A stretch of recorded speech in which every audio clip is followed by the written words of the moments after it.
এই মুহূৰ্তত জনাবলৈছো এটা ব্ৰেকিং নিউজ শোণিতপুৰৰ চাৰিদুৱাৰত চোৰাং তেলৰ ৰমৰমে বেহাৰ আঁৰৰ এক ভয়ংকৰ তথ্য পোহৰলৈ আহিছে। চাৰিদুৱাৰত যোৱা কিছুদিন ধৰি চলি থকা চোৰাং তেলৰ অবৈধ ব্যৱসায়ৰ সৈতে নাম হাঙুৰ খাইছে দেশৰ প্ৰতিৰক্ষাৰ সৈতে জড়িত কেইবাটাও সংস্থাৰ। নিশা চাৰিদুৱাৰ আৰক্ষীয়ে এক গোপন সূত্ৰৰ পমখেদি চলোৱা অভিযানত জব্দ কৰিবলৈ সক্ষম হয় অবৈধভাৱে মজুত ৰখা কেইবাশ লিটাৰ চোৰাং ডিজেল।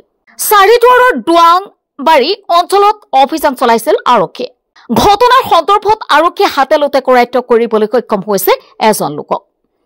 লোকজনৰ নাম হেমন্ত বড়ো বুলি জানিব পৰা গৈছে। উল্লেখযোগ্য যে ধৃত হেমন্ত বড়োৰ পৰা জব্দ কৰা হৈছে চোৰাং ডিজেলৰ সন্দৰ্ভত লোকজনে কেমেৰাৰ সন্মুখত প্ৰকাশ কৰিছে বিস্ফোৰক তথ্য। কেন্দ্ৰীয় চৰকাৰৰ নিৰ্মাণকাৰী সংস্থাৰ লগতে সেনা বাহিনীৰ বাবে চৰকাৰীভাৱে আবণ্টিত ইন্ধন একাংশই কম মূল্যত বিক্ৰী কৰে। এই কম মূল্যত লাভ কৰা ইন্ধনেৰে লোকজনে দীৰ্ঘদিন ধৰি চলাই ৰাখিছে চোৰাং ডিজেলৰ ৰমৰমীয়া বেহা। লোকজনে কৰ পৰা কেনেদৰে সংগ্ৰহ কৰিছিল এই ডিজেল এই সন্দৰ্ভত এনেদৰে প্ৰকাশ কৰিছে কেমেৰাৰ সন্মুখত। ইতিমধ্যে ঘটনাৰ সন্দৰ্ভত হেমন্ত বড়োক জেৰা অব্যাহত ৰাখিছে চাৰিদুৱাৰ আৰক্ষী। এতিয়া প্ৰশ্ন হয় দেশৰ সুৰক্ষাৰ বাবে নিয়োজিত হোৱা এই সংস্থাসমূহৰ বাবে আবণ্টন দিয়া ইন্ধন যদিহে চোৰাং বজাৰত বিক্ৰী হয় তেতিয়াহ'লে সৰ্বসাধাৰণ ৰাইজে আস্থা ৰাখিব কাৰ ওপৰত?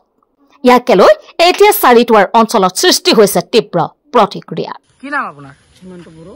কি নাম? হেমন্ত বড়ো। তেলটো ক'ৰ পৰা আনিছিল? তেলটো মানে যোনে তোনে গাড়ী দি থৈ যায়, মই এইটো ৰখাওঁ। কোনে কোনে দিয়ে? কোনে কোনে দিয়ে? কোনে দিয়ে মানে গাড়ী মইতো কোনো মই ফুৰি নৰখাওঁ না। মানে কোনোবাই টেংকি গাড়ী দি যায়, কোনোবা এই ওপৰৰ জাংতেও দি যায়, কানবাইও দি যায়। মইতো এইটো ক'ব নোৱাৰো, মইতো গাড়ী ফুৰি পেলাই তেল নলওঁ, মই কিনিয়ে ৰখাওঁ। গ্ৰীফে দিয়ে? গ্ৰীফেও দিয়ে? গ্ৰীফেও দিয়ে। আৰু কোনে কোনে দিয়ে? IDPও দিয়ে। IDPয়ে দিয়ে। আৰু 447ৰো পাওঁ।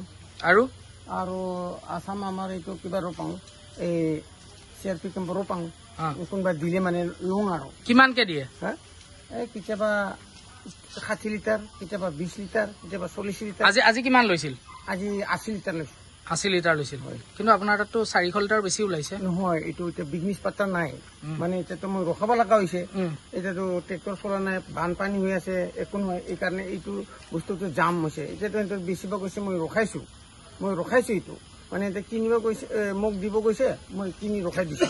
মানে মই বেচিব পৰা নাই, সেইকাৰণে এইটো জব্দ হৈ আছিলে মোৰ ইয়াত। মানে মই গ্ৰীফে কিমান দিছিল আজি? 80 লিটাৰ।